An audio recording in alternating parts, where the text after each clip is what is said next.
So in AP language, you're going to want to sit in front, so you will always be paying attention. No, go and sit in the back of the room right in front of Turo's desk.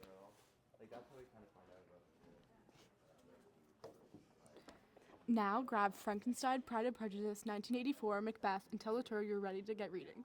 Yell it really loud. Grab all the books and pretend they're really heavy.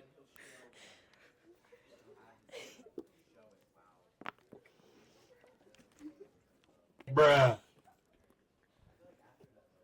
Totoro, I'm ready to get reading.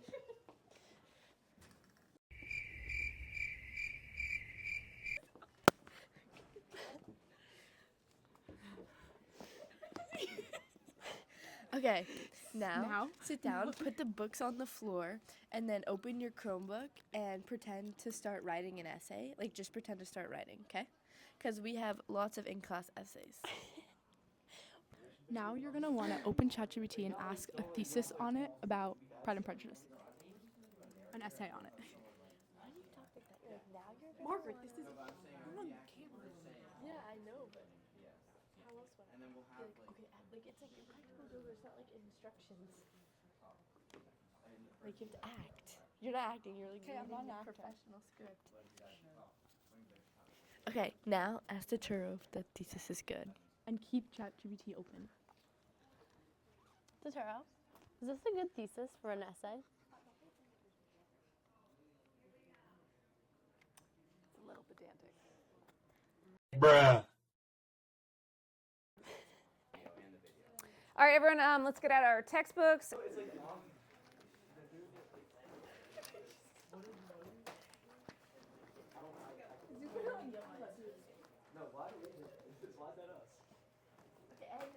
Okay, get out your phone and start watching Instagram Reels on full volume and start laughing. Really obnoxiously.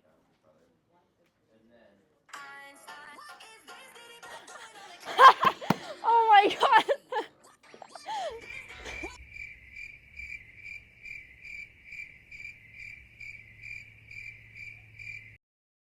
Okay, now get off your phone and start taking notes, because we have to take notes for the timed writes and essays in class we have.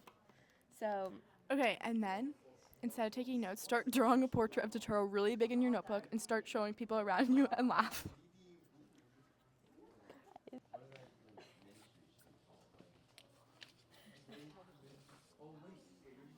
people if they like the picture of the Totoro that you drew. Write your Totoro on the top of the paper so people know it's a Totoro. Lorelai, do you like this picture I drew? Do you guys like my picture? Okay. Do you guys like this drawing I made? Pretty funny, right? Oh my god, bro. Oh, hell no, man. What the fuck? You might as well start reading your books now. The reading checks are going to sneak up on you. Get 2 books and put one in each hand and start reading it. At the same time, 2 books.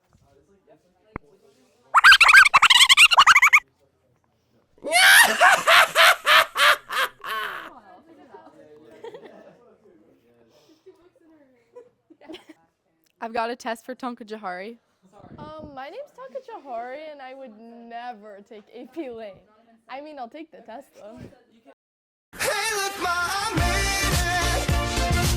Hey, look, Ma, I made it. Okay, here's what you're gonna have to do if you want to pass this exam, Tonka. I'm all ears. Bruh.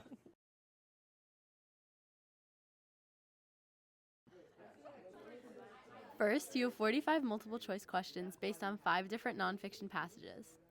Ask Chris Wu if nonfiction is like Wattpad.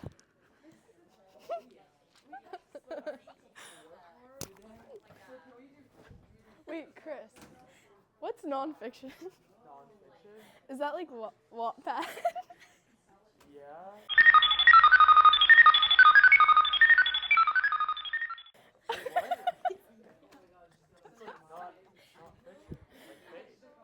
Okay, thank you. You will have 1 hour to complete the MCQs. It accounts for roughly 45% of the test score.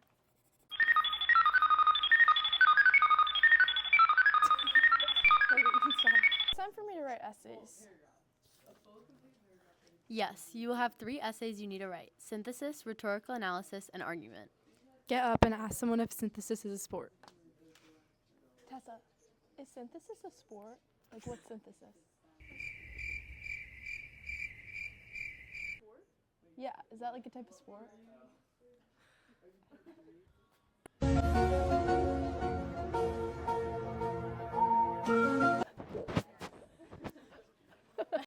Anyway, you have 2 hours and 15 minutes to write the essays, so it's recommended to write each in 40 minutes and use the extra 15 minutes to read your synthesis sources.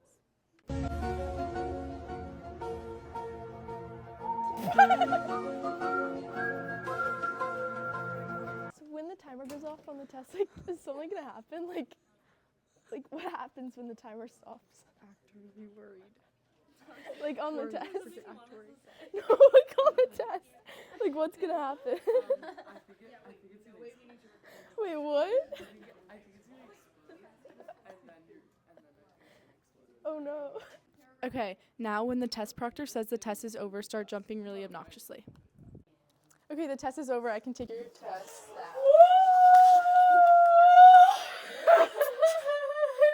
Oh my God, bro. Oh, hell no.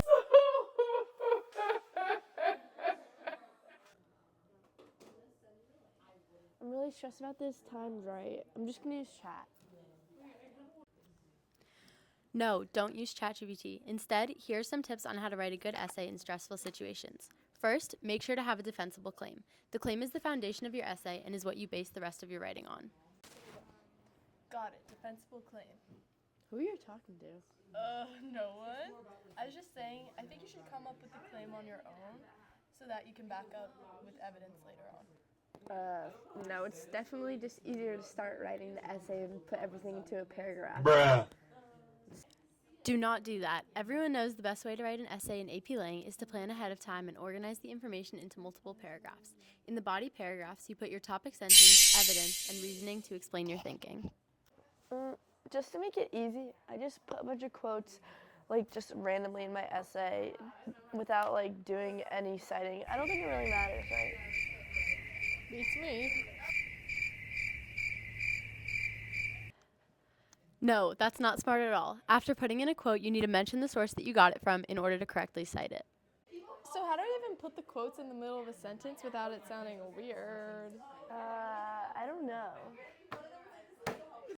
That's called synthesizing quotes. Instead of placing the quote in randomly, you need to blend the quote into the sentence by introducing it first and explaining it later. I'm gonna use a ton of filler words, so it'll make me sound so smart, and my essay's gonna be so long. Wait, that's low-key smart. I'm gonna try that. Yeah, do it. No, for AP Lang, it's important to get rid of as much jargon as you can so that the reader doesn't get overwhelmed by the writing. Unnecessary filler words should be deleted or at least reduced so that you can get straight to the point.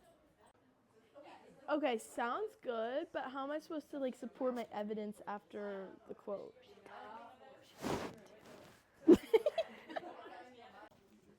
Good question. After you find your evidence from your sources, you need to explain it. You can't just drop in a quote and hope for the best. Connect the quote to your claim and explain why it's important. Okay, I think I'm starting to get it now. Woo! Hey, look, ma, I made it. You definitely are. Just follow my advice and you'll have the recipe for a perfect essay.